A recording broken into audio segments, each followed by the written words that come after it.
ओम शांति।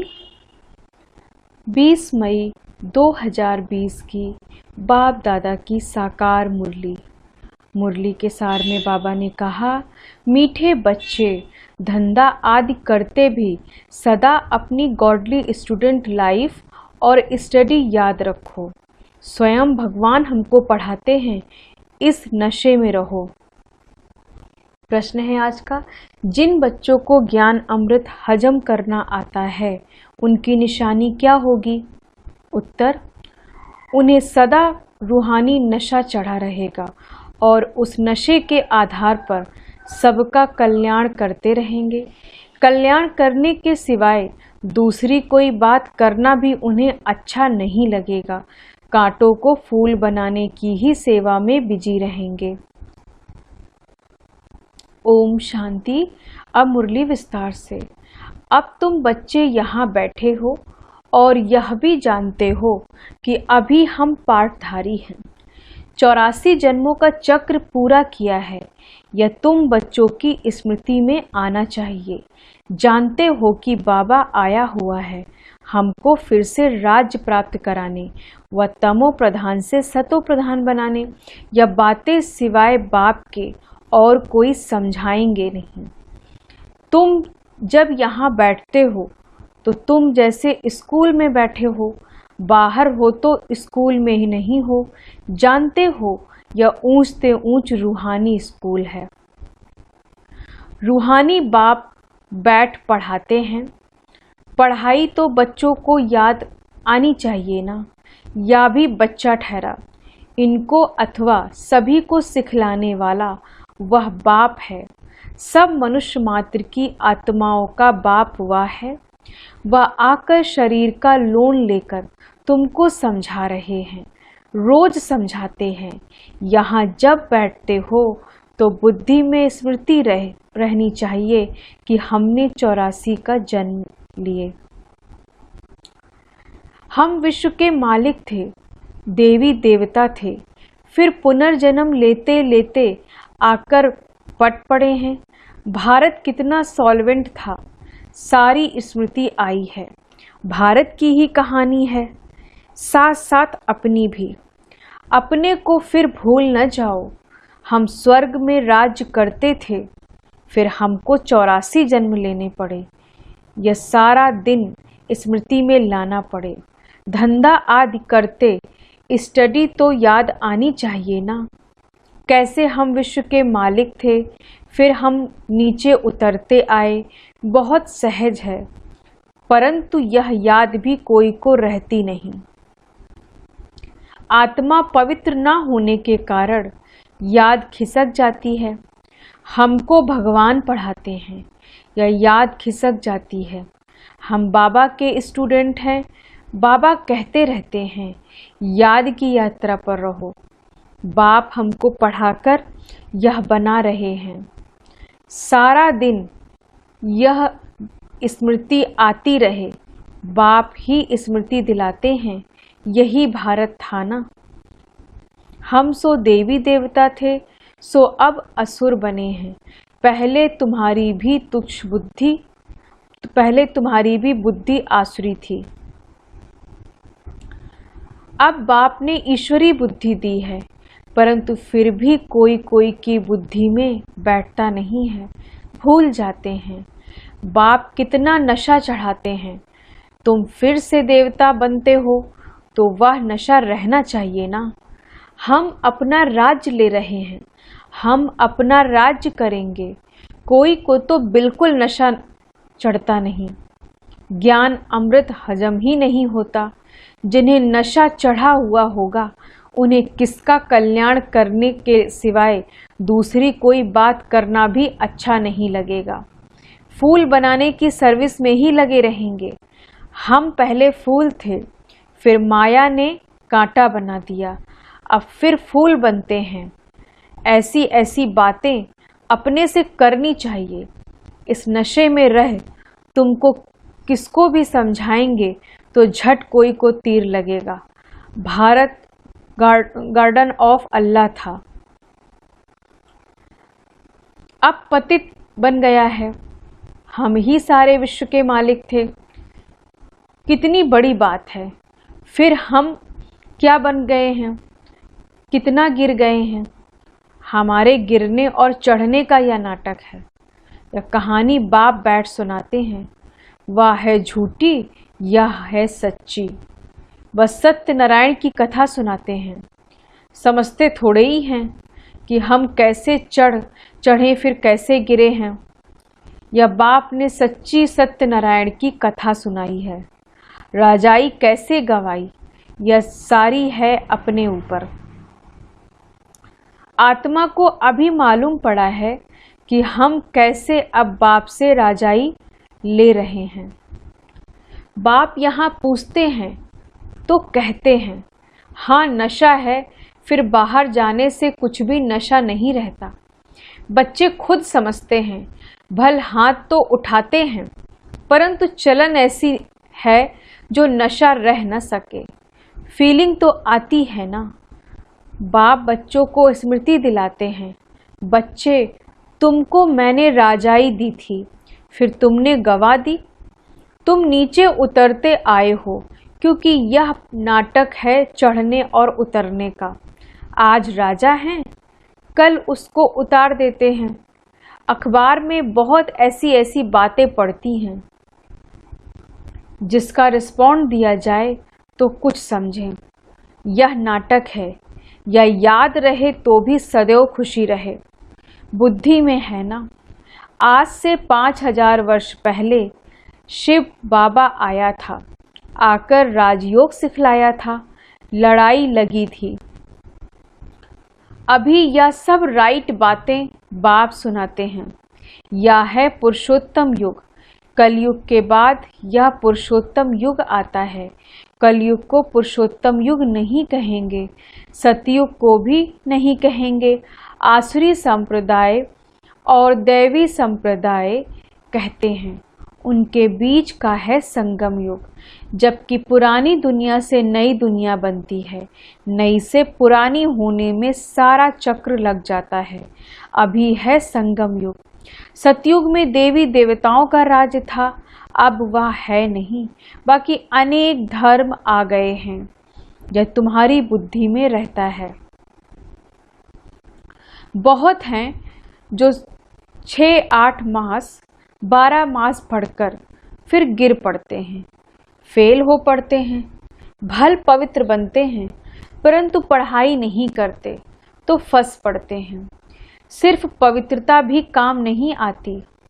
ऐसे बहुत सन्यासी भी हैं, वह सन्यास धर्म छोड़ जाएं, गृहस्थी बन जाएं, शादी आदि कर लेते हैं, तो अब बाप बच्चों को समझाते हैं, तुम स्कूल में बैठे हो या स्मृति में है, हमने अपनी राजाई कैसे गवाई, कितने जन्म के लिए। अब फिर बाप कहते हैं, विश्व के मालिक बनो, पावन जरूर बनना है। जितना जास्ती याद करेंगे उतना पवित्र होते जाएंगे, क्योंकि सोने में खाद पड़ती है, वह निकले कैसे। तुम बच्चों की बुद्धि में है, हम आत्मा सतो प्रधान थी, 24 कैरेट की थी, फिर गिरते गिरते ऐसी हालत हो गई है। हम क्या बन गए। बाप तो ऐसे नहीं कहते कि हम क्या थे, तुम मनुष्य ही कहते हो, हम देवता थे। भारत की महिमा तो है ना। भारत में कौन आते हैं, क्या ज्ञान देते हैं, या कोई नहीं जानते। या तो पता होना चाहिए ना कि लिबरेटर कब आते हैं। भारत प्राचीन गाया जाता है, तो जरूर भारत में ही रिकार्नेशन होता होगा, अथवा जयंती भी भारत में ही मनाते हैं। जरूर फादर आता है, कहते भी हैं भागीरथ, तो मनुष्य शरीर में आया होगा ना। फिर घोड़े गाड़ी भी दिखाई है, कितना फर्क है। कृष्ण और रथ दिखाया है, मेरा किसको पता नहीं है। अभी तुम समझते हो, बाबा इस रथ पर आते हैं। इनको भी भाग्यशाली रथ कहा जाता है। ब्रह्मा सो विष्णु चित्र में कितना क्लियर है। त्रिमूर्ति के ऊपर शिव या शिव का परिचय किसने दिया? बाबा ने ही बनवाया ना। अभी तुम समझते हो, बाबा इस ब्रह्मा रथ में आए हैं। ब्रह्मा सो ब्राह्मण, ब्रह्मा सो विष्णु, विष्णु सो ब्रह्मा, या भी बच्चों को समझाया है। कहाँ 84 जन्म के बाद विष्णु सो ब्रह्मा बनते, कहाँ ब्रह्मा सो विष्णु एक सेकंड में।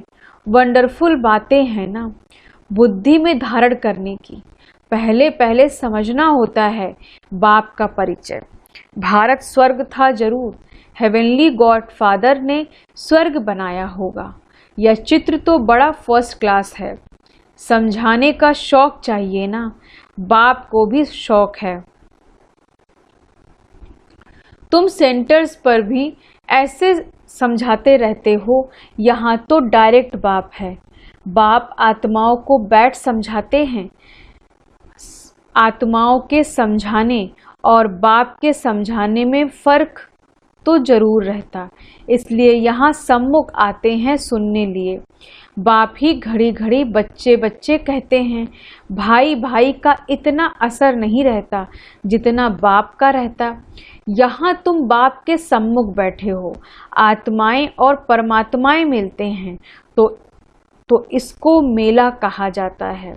बाप सम्मुख बैठ समझाते हैं तो बहुत नशा चढ़ता है। समझते हैं बेहद का बाप कहते हैं। हम उनका नहीं मानेंगे। बाप कहते हैं हमने तुमको स्वर्ग में भेजा था, फिर तुम 84 जन्म लेते लेते पतित बने हो, फिर तुम पावन नहीं बनेंगे।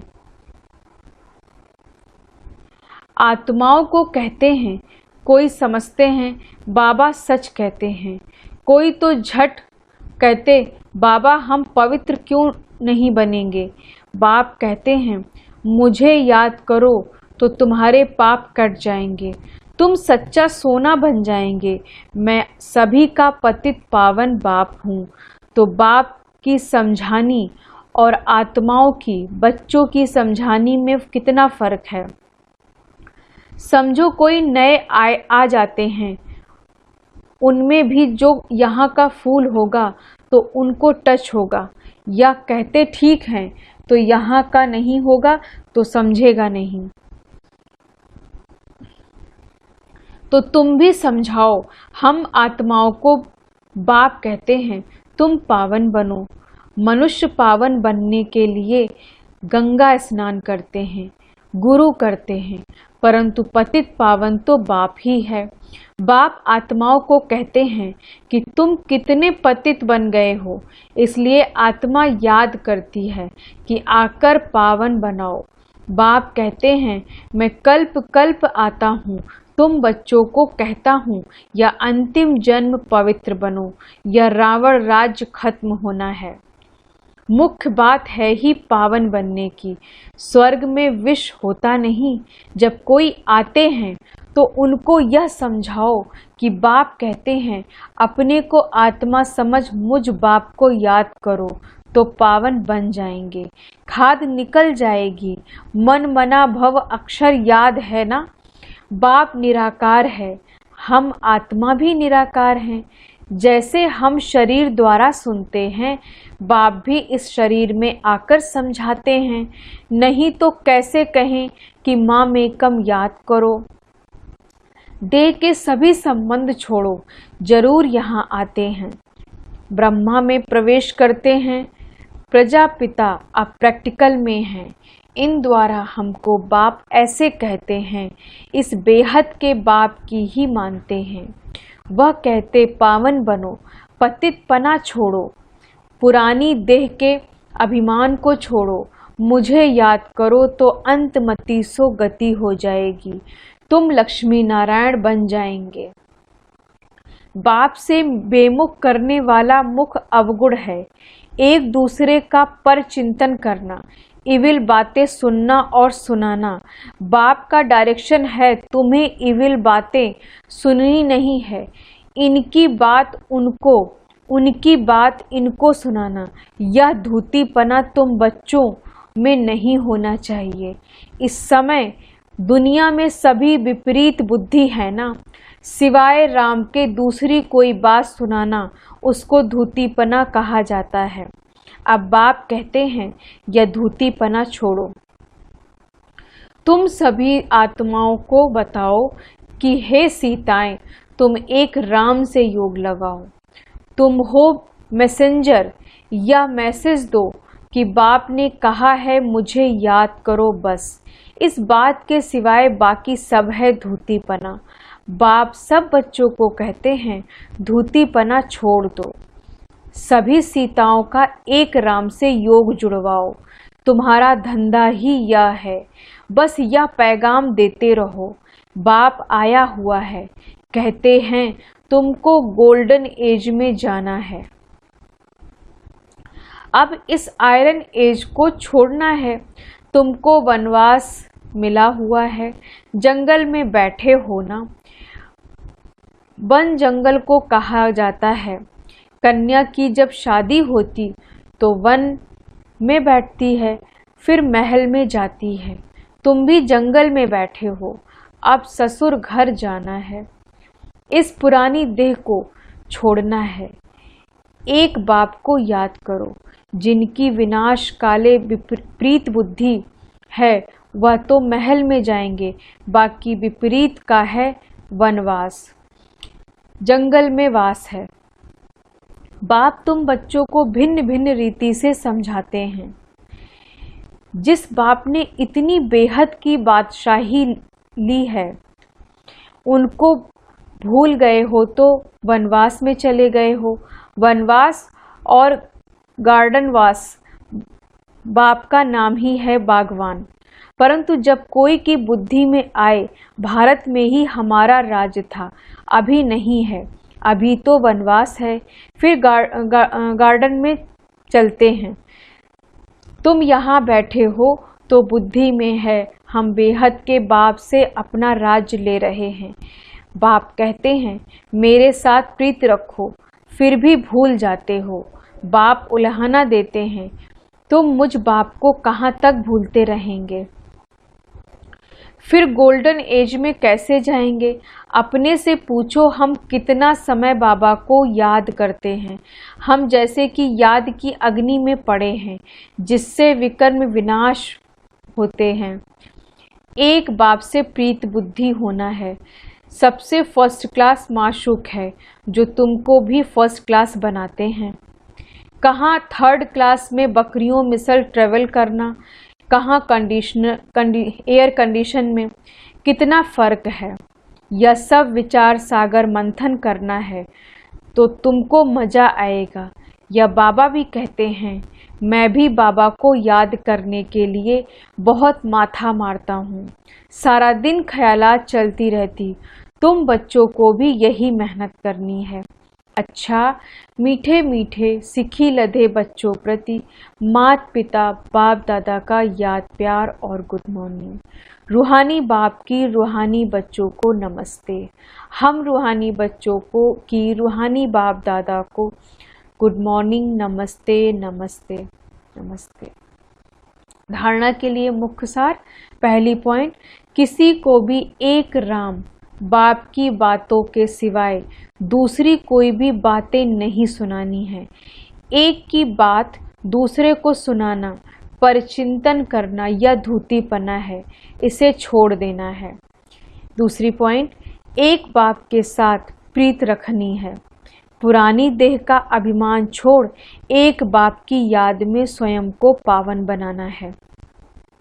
वरदान है आज का, अलौकिक नशे की अनुभूति द्वारा निश्चय का प्रमाण देने वाले सदा विजयी भव। अलौकिक नशे की अनुभूति द्वारा निश्चय का प्रमाण देने वाले सदा विजयी भव। विस्तार से, अलौकिक रूहानी नशा निश्चय का दर्पण है, निश्चय का प्रमाण है नशा, और नशे का प्रमाण है खुशी। तो सदा खुशी और नशे में रहते हैं। उनके सामने माया की कोई भी चाल चल नहीं सकती। बेफा बादशाह की बादशाही के अंदर माया आ नहीं सकती। अलौकिक नशा सहज ही पुराने संसार और पुराने संस्कार भुला देता है। इसलिए सदा आत्मिक स्वरूप के नशे में, अलौकिक जीवन के नशे में, फरिश्तेपन के नशे में व भविष्य के नशे में रहो तो विजयी बन जाएंगे। स्लोगन है आज का, मधुरता का गुण ही ब्राह्मण जीवन की महानता है, इसलिए मधुर बनो और मधुर बनाओ।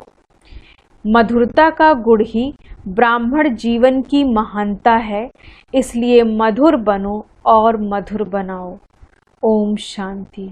धन्यवाद बाबा, धन्यवाद।